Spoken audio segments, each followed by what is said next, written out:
Jones. I'm more gravity. Let's play chess. I won this game about 3 minutes ago, and as you can see, is reasonably accurate. Not anything wild, super accurate or super inaccurate. And what I like to see though, uh, between my opponent and I, only one miss and zero blunders. A little bit of mistakes and some inaccuracies, however. So that explains why it's not even higher in terms of accuracy. I thought my opponent played a strong game, a good game, and resigned at a point in time that was respectful. And I'm glad to have won. Let's see what happened. I started with the Queen's Pawn opening, as I've been doing recently, and we get the Queen's Pawn response. Queen's Gambit, and that's Queen's Gambit accepted. E4 is a fine way for white to continue, and after knight takes d4, I chose bishop takes c4. I am giving away a pawn here, and so the computer doesn't like that, indicates a mistake, and it's probably correct. However, I feel like white will have some compensation. Knight takes d4, bishop e3, just forcing action when my opponent chooses to reinforce the knight on d4 is a strong move. Keep a strong knight where he is, and let it be up to me to decide what to do about the knight at d4. I might be able to play, I think I do play knight f3 in attempts to gain a more favorable exchange on d4 and to develop my kingside knight.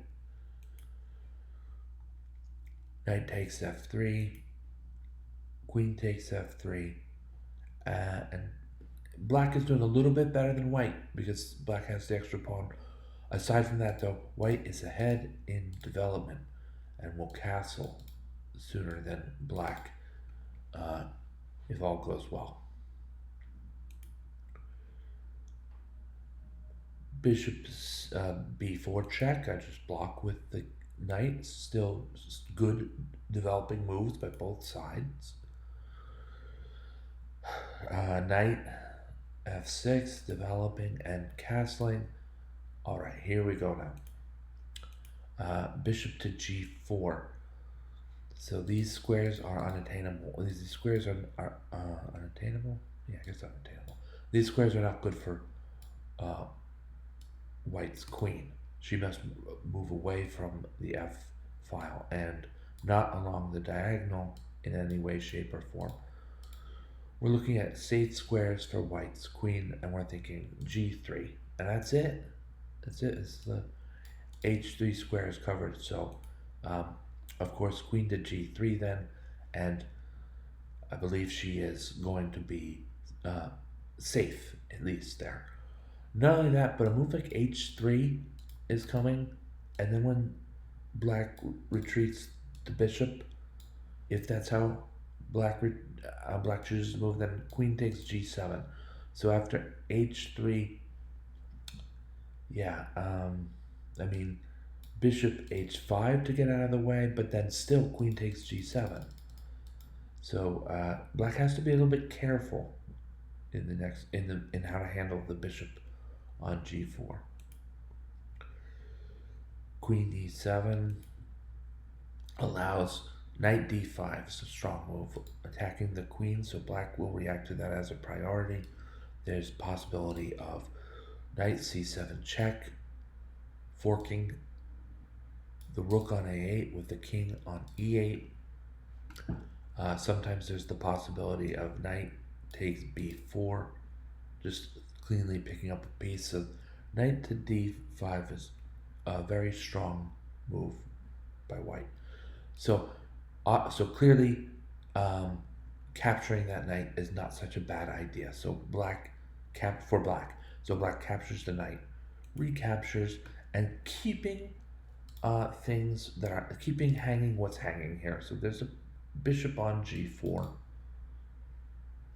that needs to be whose safety needs to be addressed by black. But there's also a pawn on b7 that's hanging, and the idea that when the bishop on g4 moves, in most cases, queen takes g7 will win white a pawn, and then so as not to lose a rook, the rook must scurry somewhere else, leaving maybe the h7 pawn opening, leaving maybe the h7 pawn open, or if white hasn't captured on b7, the b7 pawn opening, if white hasn't captured on b7, the b7 pawn open,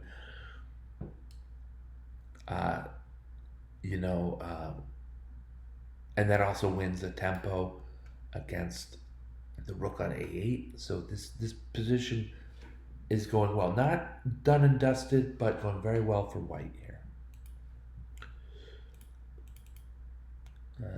Yes, this is c6. A little bit critical of this move. c6 will lose material, but it's actually not such a horrible amount of material. I think black is giving up a pawn because after, as we see in the game, queen takes g4, c takes d5, queen takes g7, still the correct move, threatening a full rook.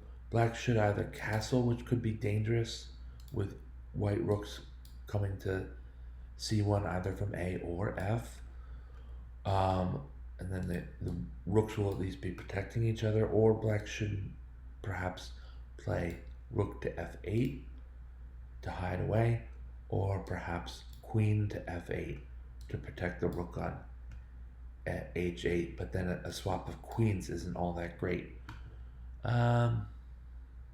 Swap of queens, and then white captures a pawn on d5 and has an extra pawn in an endgame, but actually that's not so bad. I'm looking at this now, I'm thinking black might want to play queen to f8. I'll to check with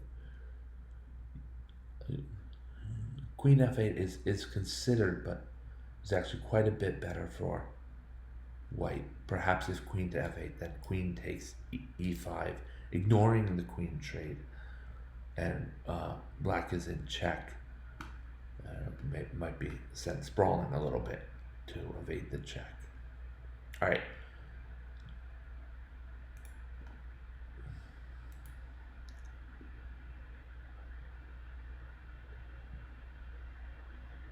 Queenside castles. Yeah, I mean, black's king is a bit exposed here. Not only that, I think white is simply white. There's the future possibility of rook a to c1 check, or rook f to c1 check. Rook a to c1 check is a little bit better, but bishop g5 looks like white's gonna get something, some kind of material out of this. And I see here that queen takes e5 for the free pawn was stronger for white, but better, a little bit better move. Because then there's the threat of rook a c1 check, king d7, queen c7 check, and king e8, queen takes d8 would be checkmate. So there's a very strong check on the c file, as well as numerous other threats. Queen takes e5, check, picking up the pawn. Bishop blocks, but queen to c3. Better move was queen to d4.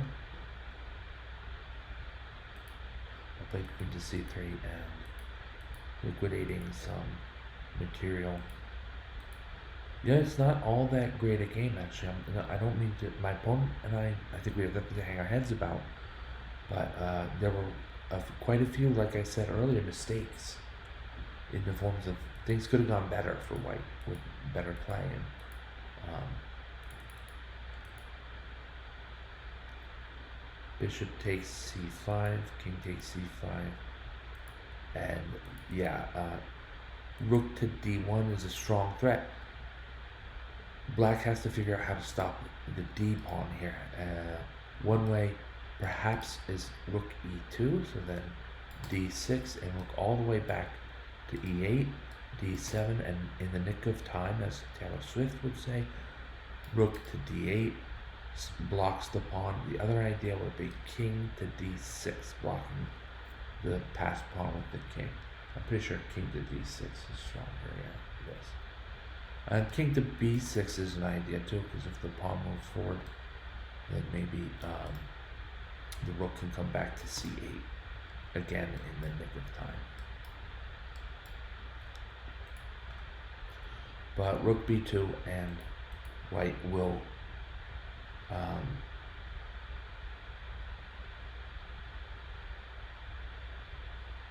this pawn will promote. White has got to promote this pawn, or else it might cost black like a full rook, and even then I think the pawn will still promote. Alright, so as I say, I'm sorry, my friends. This wasn't really all that great. This was not the most spectacular or great game. Maybe we learned something from it. I now have in my brain, why did I show that game in particular?